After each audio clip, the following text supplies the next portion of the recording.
नमस्कार, आदाब, Sat Shri Akal. Welcome to my YouTube channel Avinash sir classes. So students, आज के वीडियो में हम लोग बात करने वाले हैं क्लास 12 का थर्ड टॉपिक जो है एडमिशन ऑफ अ पार्टनर। तो एडमिशन ऑफ अ पार्टनर आप लोगों के लिए बहुत ज्यादा क्रूशियल होने वाला है, क्योंकि इस बार इस चैप्टर से एक लॉन्ग क्वेश्चन 10 मार्क्स का कंपलसरी आना ही आना है। मतलब वो पूरा का पूरा चांसेस है, क्योंकि पिछला बार क्या है, रिटायरमेंट से 10 मार्क्स का क्वेश्चन आया था और एडमिशन से कुछ क्वेश्चन नहीं आया था, उसके जगह पे पोस्ट एडजस्टमेंट वाला क्वेश्चन दिया था। तो इस बार उस सीरीज को फॉलो करते हुए, क्योंकि एक बार एडमिशन और एक बार रिटायरमेंट 10 नंबर में क्या होते रहता है, इंटरचेंज होते रहता है। तो इस बार ज्यादा चांसेस है, 90% प्लस चांसेस है कि क्या आ जाएगा, एडमिशन ऑफ ए पार्टनर से 10 मार्क्स का क्वेश्चन रहने वाला है। तो आइए इस वीडियो में हम लोग एडमिशन ऑफ ए पार्टनर का कुछ बेसिक्स का बात करते हैं। तो सबसे पहले हम लोग जानेंगे कि एडमिशन ऑफ ए पार्टनर होता क्या है। तो क्या होता है admission? When an individual is admitted as a partner, जब कोई इंडिविजुअल एडमिट होता है इसलिए पार्टनर के लिए, एज ए न्यू पार्टनर। जब कोई भी इंडिविजुअल एडमिट होगा किस रूप में? नए पार्टनर के रूप में। कब? उसके पीछे भी एक कंडीशन है, कोई भी इंडिविजुअल नया पार्टनर के रूप में तब तक एडमिट नहीं होता जब तक ये चीज पूरा ना हो। कौन सा चीज? After getting consent of old partner. जब तक ओल्ड पार्टनर लोग सहमत नहीं होगा तब तक कोई भी इंडिविजुअल पार्टनर नहीं बन सकता है, नया पार्टनर के रूप में एडमिट फॉर्म में नहीं हो सकता है। तो एडमिशन क्या है? When an individual is admitted as a partner after getting consent of old partner. जब कोई भी इंडिविजुअल पार्टनर के रूप में आ रहा है, कब? जब उसको ओल्ड पार्टनर लोग सहमति दे रहा है, उसी को हम लोग क्या बोलते हैं? Admission of a new partner. उसी को हम लोग क्या बोलेंगे? Admission of a new partner. I hope सबको क्लियर होगा कि न्यू पार्टनर का एडमिशन किस तरह से होता है। कब होगा?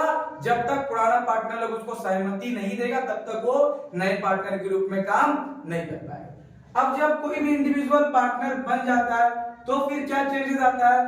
तो फिर एक नया एग्रीमेंट बनता है, a new agreement is made among the partners. तो जितना भी पार्टनर लोग हैं उनके बीच पुराना पार्टनर, जो पुराना एग्रीमेंट था वो क्या हो जाएगा? खत्म हो जाएगा। उसके जगह पे क्या बनेगा? एक नया एग्रीमेंट, यानी नया पार्टनरशिप डीड बनाया जाएगा। अब जितना भी रूल्स होगा सब उसी को फॉलो करके पूरा किया जाता है। तो नया एग्रीमेंट बनेगा सभी पार्टनर के बीच और फॉर्म इज रिकंस्ट्रक्टेड। और फॉर्म दोबारा से क्या किया जाता है? कंस्ट्रक्ट किया जाता है। तो इफेक्ट क्या क्या होता है एडमिशन का? जैसे ही कोई नया पार्टनर आए तो क्या क्या जगह पे मतलब इफेक्ट पड़ता है? टोटल 5 जगह पे क्या पड़ता है? एडमिशन का इफेक्ट पड़ता है। पहला, change in profit sharing ratio. आपका प्रॉफिट शेयरिंग रेशियो क्या हो जाएगा? बदल जाएगा। तो जाहिर सा बात है, क्योंकि पहले 2 पार्टनर अगर था तो 2 पार्टनर के द्वारा क्या किया जाता था? 2 पार्टनर लोग में प्रॉफिट को बांटा जाता था। लेकिन अब 3 पार्टनर हो गया तो क्या होगा? 3 पार्टनर के बीच में प्रॉफिट या लॉस को क्या किया जाएगा?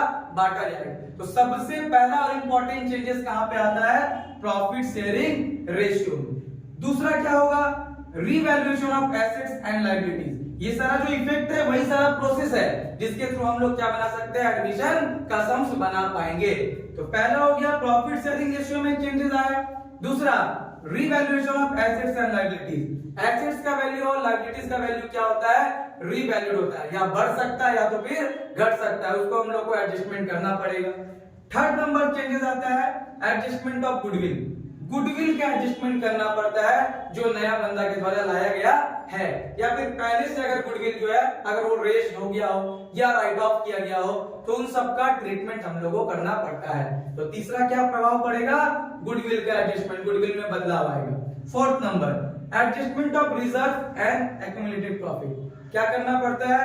रिजर्व का एडजस्टमेंट करना पड़ता है, और जो एक्यूमुलेटेड प्रॉफिट, पहले से प्रॉफिट एंड लॉस कुछ बैलेंस शीट में ऑलरेडी दिया हुआ है, उसको भी क्या करना पड़ता है? एडजस्ट करना पड़ता है। और लास्ट बट नॉट लीस्ट, यहाँ पे क्या होगा? Adjustment of capital. कैपिटल का भी एडजस्टमेंट करना पड़ेगा। तो ये टोटल क्या है? 5 प्रोसेस है जिससे क्या होता है? एडमिशन अगर कोई पार्टनर का होता है तो ये सारा एडजस्टमेंट करना पड़ता है। तो आज हम लोग डिटेल में बात करेंगे किसका? Change in profit sharing ratio का। प्रॉफिट में अगर चेंजेस किस किस तरह से हो सकता है। तो अब हम लोग बात करते हैं डिटेल में change in profit sharing ratio के बारे में, जिसमें सबसे पहला केस आता है, क्योंकि प्रॉफिट शेयरिंग रेशियो निकालने के लिए तीन अलग अलग केस है, तीन तरह से हम लोग क्या नया रेशियो को कैलकुलेट कर सकते हैं। सबसे पहला केस उसमें आता है कि when share of a new partner is given, जब नया पार्टनर का शेयर क्वेश्चन में ऑलरेडी गिवन रहता है, दिया हुआ रहता है। उसको एक एग्जांपल से समझते हैं और उसको पूरा सॉल्व भी करते हैं। क्या है? x and y are partners in a firm, तो x और y पार्टनर है एक फर्म में पहले से। Their profit and loss sharing ratio is 3:1, जिन लोगों का profit and loss sharing ratio पहले से कितना दिया हुआ था? 3:1 दिया हुआ था, ये ओल्ड रेशियो है। z admitted as a new partner, और कौन नया पार्टनर ग्रुप में आता है? z फॉर 1/5 शेयर, कितना शेयर के लिए? 1/5 शेयर के लिए। तो कैलकुलेट न्यू रेशियो। ये जो 1/5 शेयर दिख रहा है वही मेरा क्या है यहाँ पे, जो शेयर नया पार्टनर का है, जो क्वेश्चन में क्या है? गिवन है।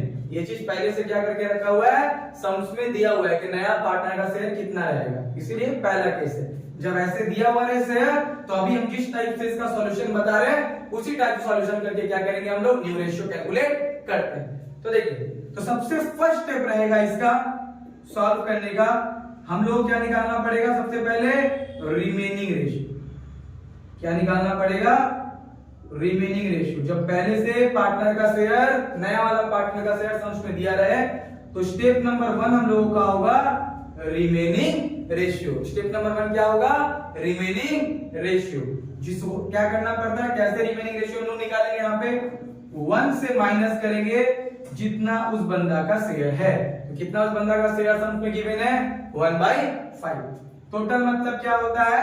1। जब ये फ्रैक्शन का बात आता है, टोटल मतलब क्या होता है? 1, इसलिए 1 लिया गया है। डिवाइड बाई क्या हो गया? कुछ नहीं है, इसलिए 1। तो 1 और 5 का जब हम लोग एलसीएम लेंगे तो कितना आएगा? 5। तो क्या करते हैं हम लोग? जब इसको जोड़ घटाव करते हैं तो फ्रैक्शन वाला जो नीचे दिया हुआ है उससे डिवाइड किया जाता है, फिर ऊपर वाले से गुना किया जाता है। तो 1 का टेबल पे 5 कितना बार में आएगा? 5 बार में। ऊपर कितना है? 1। 5 से 1 में गुना करेंगे तो कितना हो जाएगा? 5। फिर यहाँ पे 5 के टेबल पे 5 कितना बार में आएगा? 1 बार में। और 1 से 1 में गुना करेंगे तो 1। तो 5 में से 1 गया, कितना बचा? 4/5। तो अगर पूरा शेयर में 1/5 शेयर अगर किसका हो जाता है? नया पार्टनर का हो गया, तो बचा हुआ शेयर कितना है? 4/5, वो पुराना पार्टनर का होगा। तो ये हो गया फर्स्ट स्टेप। सेकंड स्टेप हम लोग क्या लिखना है? New share of x, then new share of y और new share of z। New share of x, new share of y और न्यू शेयर ऑफ z। तो x का नया शेयर कितना होगा? तो x का पुराना कितना था? यहाँ पे 3:1 है, यानी था 3/4। उससे मल्टीप्लाई हो जाएगा जो रिमेनिंग रेशियो आया हुआ है 4/5। क्या किए? जो 3:1 में x का और y का कितना हिस्सा था? x का हिस्सा था 3/4 और y का हिस्सा था 1/4। उससे क्या किया गया? मल्टीप्लाई कर दिया गया जो मेरा रिमेनिंग रेशियो निकला था। तो मल्टीप्लाई करेंगे, कटाना नहीं है, ऊपर ऊपर मल्टीप्लाई, नीचे। तो यहाँ पे कितना है? 3/4 शेयर है x का, उससे मल्टीप्लाई हो जाएगा कितना? Remaining ratio 4/5। तो 3 से 4 में गुना होगा 12 और 4 से 5 में गुना होगा तो कितना हो जाएगा? 20। फिर उसी तरह y का, y कितना है? 1/4 और यहाँ पे रिमेनिंग रेशियो कितना है? 4/5। तो कितना हो जाएगा? मल्टीप्लाई हो गए 4/20।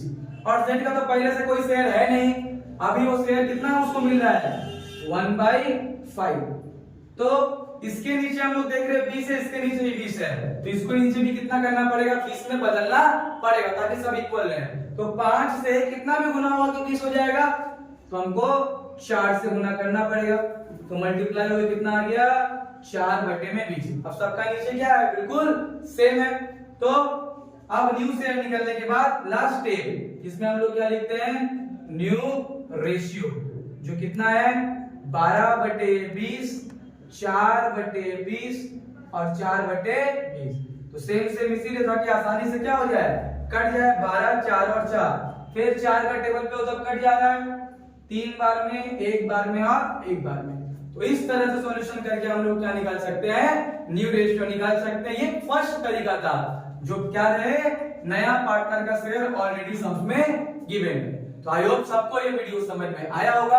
तो वीडियो को अगर पसंद आता है तो वीडियो को लाइक कीजिए और दोस्तों के साथ शेयर कीजिए, और चैनल अभी तक सब्सक्राइब नहीं किया आप लोगों ने तो चैनल को सब्सक्राइब कीजिए। Thank you.